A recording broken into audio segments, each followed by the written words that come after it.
کس کے پیچھے؟ جو آپ سے آپ کا اسلام بھی چھین رہے اور دعوے بہت زیادہ بڑے بڑے. اور سیدنا فاروق اعظم رضی اللہ تعالیٰ آج دیکھیں ہم سے کشمیر زبردستی انڈیا چھین گیا. چھیننے سے مراد کہ 270 کی چھک تھی وہ انہوں نے ختم کر دی. اس کی حیثیت ختم کر کے کشمیر کو انہوں نے ایک جو متنازع علاقہ تھا اس کو ختم کر دیا اپنے قوانین کے اندر. اور آپ یہ نیٹ پہ جائیں تو آپ ریسرچ مارے نا گوگل پہ تو پاکستان کے نقشے میں وہ کشمیر کا نقشہ نہیں آتا. ان کو کشمیر کا نقشہ ختم کر دیا. اور ہمیں یہ پچھلے دور میں کیا پڑھا سبق دیا جاتا ہر جمعے کو ہم نے احتجاج کرنا ہے. اور احتجاج بھی آپ نے کسی اور طریقے سے نہیں کرنا, جس طرح سے میں کہوں گا اس طرح کرنا ہے. کیسے کرنا ہے؟ یہ ہٹلر کو آپ جانتے ہیں صاحب, جو پڑھے لکھے بچے ہیں, ہٹلر جرمن کا تھا, ایک یہودی تھا, وہ کرسچن تھا. تو اس نے نا اپنا جو بھی اس کا مذہب تھا, لیکن یہودیوں پہ اس نے بڑا حملہ کیا, یہودی چن چن کے مارے. تو جب ہٹلر نے جو بھی ان کے ساتھ کیا, ظلم کیا, زیادتی کی, یا جو بھی کچھ کیا, اس کے ساتھ ہمارا کوئی لینا دینا نہیں. لیکن اتنی قتل و غارت انسانیت اچھی بات نہیں. خیر, یہ اللہ کریم نے اس میں بھی ایک حکمت تھی, دکھانا تھا کہ مسلمانوں کا جہاد کیا ہے اور کفار کا, یہودیوں کا جہاد کیا ہے. خیر, وہ ہمیں یہ سبق دیا کہ ہر جمعے کو ہم نے احتجاج کرنا. کیسے کرنا ہے احتجاج؟ میرے بچوں دیکھیں, آج کل یہ سیاست نا ہمارے دل و دماغ پہ اتنی رچ چکی ہے کہ میرے جیسا کوئی بندہ کوئی تھوڑی سی بھی کوئی اصلاحی بات بھی کرتا نا, فوراً اس کو ذاتیات پہ چلے جاتے. جناب یہ نہیں بات, میں کسی کا نام لے کے کرتا ہے نہیں, نام لے کے کریں گے وہ غیبت بنے گی. غیبت حرام ہے. ہم ایک صرف موازنہ کر رہے ہیں کہ یہ چیزیں دیکھیں, اصلاح کر رہے ہیں کہ یہ ہم اپنے اعمال پہ نظر ثانی کریں, خدا را نظر ثانی کریں. اور احتجاج کا حکم پتہ کیسے ملا؟ کبھی آپ کے ضمیر نے آپ کو جھوڑا؟ احتجاج کیسے احتجاج کرنا تھا؟ وہ جو ہٹلر کا واقعہ تھا نا, جب وہ وقت آتا ہے جہیں کہیں بھی یہودی گاڑی پہ ہے, موٹر سائیکل پہ ہے, سائیکل پہ ہے, جس چیز پہ ہے, اپنی سواری روکے گا اور ایسے کر کے نا, ایسے کر کے ایسے کھڑا ہو جائے گا, کچھ دیر کھڑا ہوگا, اس کے بعد اٹھے گا, اپنی صحیح حالت میں بیٹھ کے جو کچھ بھی وہ سواری پہ چلا جائے گا. ہمیں کیا حکم ملا تھا کہ احتجاج کیسے کرنا ہے؟ وہ اب کھڑے کیسے کیوں ہوتے ہیں؟ انہوں کے شہروں میں نا ایک سارن بجتا, جی ہمارا یہ رمضان کے لیے نہیں ہارن لگاتے, یہ بجتا ہے. اور یہ ہمارے دارالخلافوں میں, صوبائی دارالخلافوں میں, اور وہ کیا قومی اسمبلی وہاں پہ یہ واجے وہ سائرن بجتے رہے, اور وہ ایسے کھڑے ہو کے جناب, یہ احتجاج تھا کشمیریوں کے ساتھ, جن کی بچیوں کی عزتیں لٹ گئی, جن کے گھر بار سب کچھ برباد ہو گئے, ان کے ساتھ یہ احتجاج تھا. اور کہا کہ جہاد نہیں کرنا. خیر, یہ میرا اس سے کوئی لینا دینا نہیں, ایک ضمناً بات آ گئی ذہن میں, کیونکہ شان فاروق اعظم اور کوئی بندہ, میں کہتا ہوں کہ پھر دجال آئے گا, وہ کہے گا کہ میں خدا ہوں, آپ مانیں گے؟ وہ بارش برسائے گا, بندے مارے گا, زندہ کرے گا, پھر ایسے ہاتھ کرے گا کہ دیکھو جنت, مجھے خدا مانو. اور جو آج جناب ہمیں کچھ طویتوں دھاگوں والا 1000 کلومیٹر دور نظر آ جائے, ہم کہتے چلیں وہاں سے چلیں.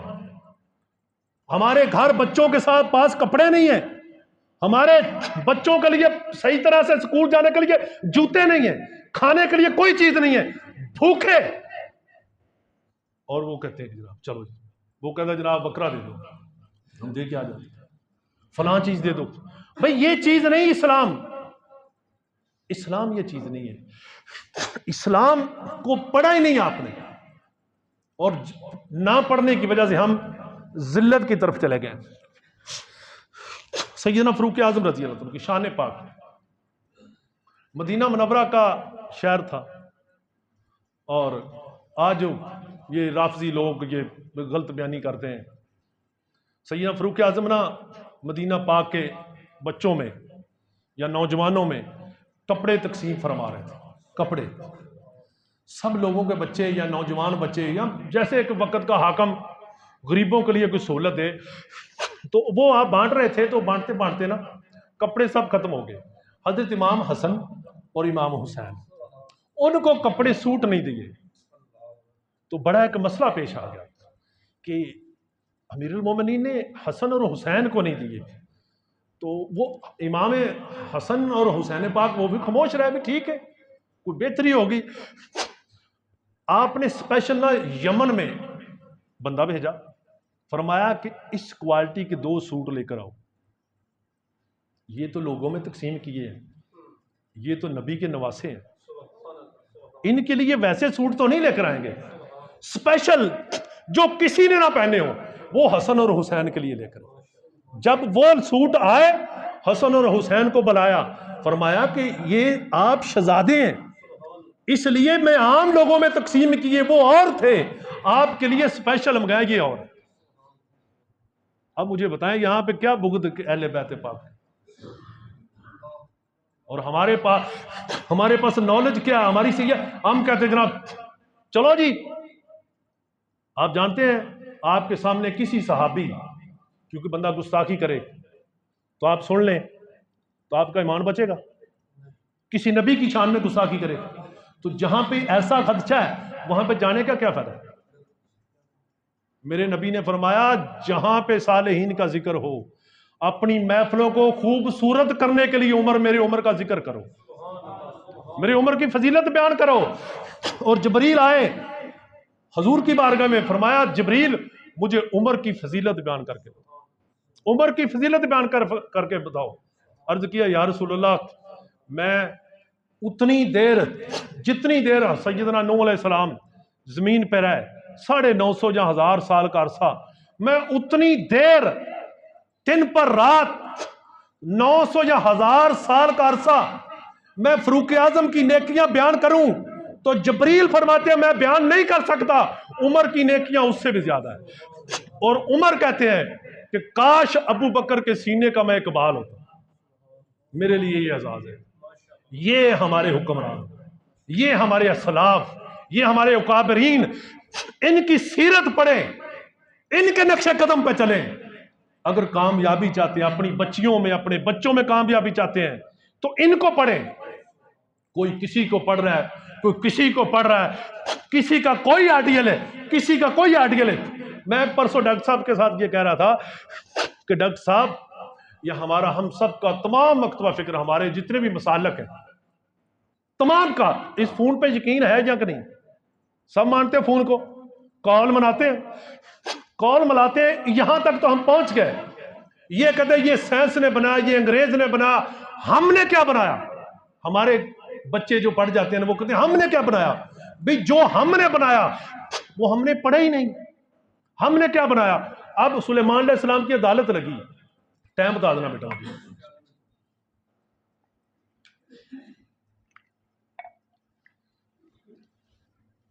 درود پاک.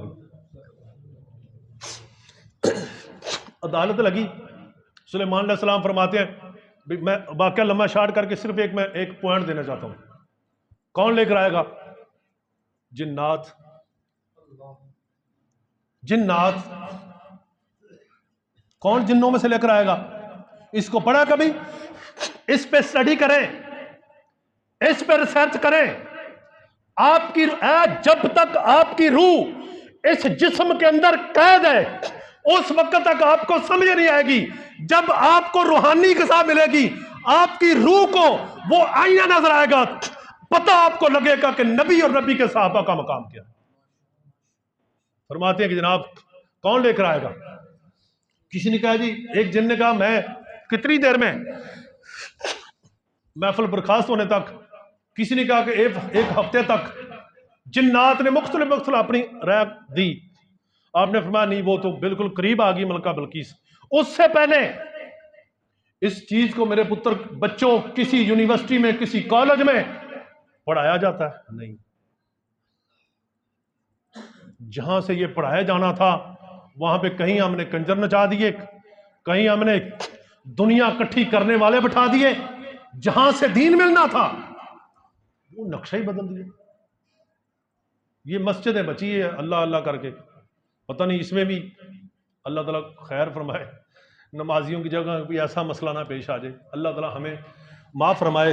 خیر، ایک بندہ بولا جس کا نام آصف بن برقی ہے، اس نے کہا کہ یہ توحید اور یہ ایک علیحدہ ٹاپک ہے، میں صرف یہ اسلام کی پاور اس کو پڑھیں پھر آپ کو پتا چلے گا یہ طاقت کیا۔ بھئی میں کتنی دیر میں آپ لے کے آؤ گے؟ عرض کیا اس پہ میرے بچوں جو آپ کسی کو تھوڑا بہت نالج رکھتے ہیں اس پہ غور کریں۔ آنکھ جھپکنے سے پہلے تخت بلقیس بیٹھے بھی کچہری میں حاضر بھی ہیں، آصف بن برقیہ غائب بھی نہیں ہوئے، بیٹھے بھی وہاں پہ، تخت بھی آ گیا، آنکھ جھپکنے میں کتنا ٹائم ہے؟ اب پوری دنیا کی سائنس، پوری دنیا کے انگریز سائنٹسٹ وغیرہ سب کو ایک طرف کر دو، کہو کہ اس کو ریسرچ کرے۔ ہم نے کبھی اس کو پڑھا نہیں؟ پڑھا۔ کیوں نہیں پڑھا؟ اے بی سی میں بڑی توجہ، جو ہم آج ہمارا مولوی صاحب کو، پیر صاحب کو، لاما صاحب ممبر پہ بیٹھ پہ انگلش کے 4 جملے بول دینا تو اس کی بات کو بہت لائک کرتے ہیں۔ کیا بات ہے، لاما صاحب کو انگلش آتی؟ یہ کیا ہے یار؟ پھر جناب جس طرح نہ مرضی آ جائے بندہ، انہیں کہنا جناب دیکھو میں نہیں پا دیتا، میں رب، تو اسی کہنا ٹھیک ہے جی تسی رب ہو، توبہ نعوذ باللہ۔ انہیں کہنا میں مردے زندہ کرتے، میں خدا ہوں، کہنا ٹھیک۔ بھی جب ہمیں پتہ ہی کچھ نہیں تو کیسے پتہ چلے گا؟ فون کی کال ملنے میں زیادہ ٹائم لگتا ہے۔ فون آپ انگلینڈ میں، لندن میں، جس کسی ملک میں ملا سکتے ہیں نا، آنکھ جھپکنے میں کال نہیں ملتی۔ آنکھ جھپکنے سے زیادہ ٹائم آپ کو نمبر ملانے میں لگتا ہے۔ پھر جب آپ اس کو آگے کیا کہتے ہیں ڈائل کر کے پھر آگے نمبر ملاتے ہیں تو جناب پھر وہ کال ملتے بھی آنکھ جھپکنے سے زیادہ ٹائم لگ جاتا ہے۔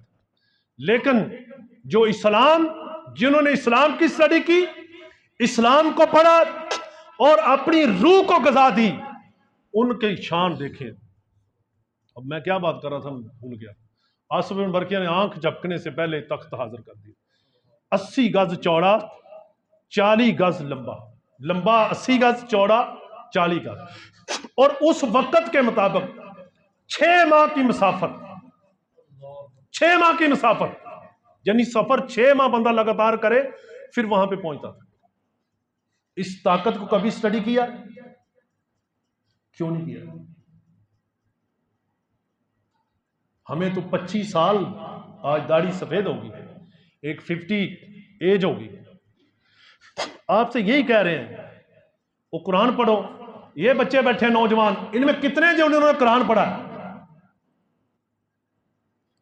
تو جب قرآن آیا تھا تو صحابہ بچے تو نہیں تھے، جوان تھے، کوئی بزرگ تھے، ٹھیک ہے۔ جب قرآن آیا تو اتنا عشق تھا قرآن کا، پڑھنا شروع کر دیا۔ خیر، میں سیدنا فاروق اعظم رضی اللہ عنہ کی شان پاک، نبی کے خلیفہ اور دماد حضرت علی المرتضیٰ شیر خدا رضی اللہ عنہ، آپ کے دورہ خلافت میں یہ عراق جب فتح ہوا نا، عراق تو فتح ہو گیا، دریائے دلجلہ کے کنارے پہ جب پہنچے تو دریائے دلجلہ بڑے عروج پہ چل رہا تھا، بڑے عروج پہ فل پانی تھا، جیسے اب رابی اب پانی بہت زیادہ آ چکا نا، ایسے پانی تھا۔ تو لشکر کا جو جرنیل تھا وہ سعد بن ابی وقاص تھے، جن کے متعلق حضور نے جنگ احد میں فرمایا کہ فدا کا امی و ابی سعد تیر چلاؤ، فدا کا امی و ابی سعد تیر چلاؤ۔ آج ہم کہتے جناب ایک پرلے درجے کا نماز نہیں آتی، وہ چرس پی کے آ کے امام بارگاہ میں آ کے بیٹھ کے کہتا کہ جناب یہ ہے وہ۔ اب جو بات میں آپ کی گوش گوار کرنا چاہتا ہوں وہ یہ ہے، سعد بن ابی وقاص جنرل تھے، چیف آف کمانڈر تھے اس سپاہ یعنی اس لشکر کے، تو 6 لاکھ کی فوج تھی عراقیوں کی، وہ جو سپریم پاور اس وقت گنی جاتی تھی۔ ان کو دوڑایا، وہ دریائے دلجلا کے کنارے سے آگے محل تھا ان کا بڑا قیمتی، جہاں سے وہ سونا اور کنگن اور وغیرہ، وہ سراقہ والے کنگن جو حضور نے فرمایا سراقہ میں تو وہ کنگن تیرے ہاتھوں میں دیکھ رہا ہوں، کسی کو سونا پہننا جائز نہیں ہے، ٹھیک ہے، لیکن سراقہ کے لیے حضور نے فرمایا میں وہ کنگن کسرا کے کنگن تیرے ہاتھوں میں دیکھ رہا ہوں۔ تو جب فتح ہوا نا یہ وہ اپنا وہ ایران کا علاقہ، تو جو قلعہ تھا فتح ہوا، تو وہاں سے وہ کنگن ملے، تو سیدنا فاروق اعظم کا دور تھا، وہ مال غنیمت میں جب کنگن آیا تو فرمایا کہ سراقہ کہاں ہے، سراقہ کہاں ہے؟ فرمایا کہ او آج عمر اتنا شریعت کا پابند، عمر آج تیرے ہاتھ میں کنگن ڈالے گا کہ میرے نبی نے فرمایا تھا کہ میں وہ کنگن تیرے ہاتھوں میں دے گا۔ کسی کو سونا پانے کی اجازت نہیں۔ ہمارا جب رشتہ نہیں ہوتا جناب، بچے کو اگر بچے نے انگوٹھی نہ پائی ہماری تو یہ تو سواد نہیں آئے گا، تو پھر ہم میں کیسے آئے گا یہ انقلاب؟ قرآن کہتا ہے جب تم دین کو چھوڑو گے ظالم لوگ آئیں گے آپ پر، تم فریاد کرو گے تم پہ ظلم کیا جائے گا، تمہیں انصاف نہیں دیا جائے گا۔ بڑے دھیمے لہجے کے ساتھ ہم یہ چیزیں اپنے آپ پہ نافذ کر چکے ہیں، مسلط کر چکے ہیں۔ اب گئے ایک صحابی گئے جنرل چیف کول صاحب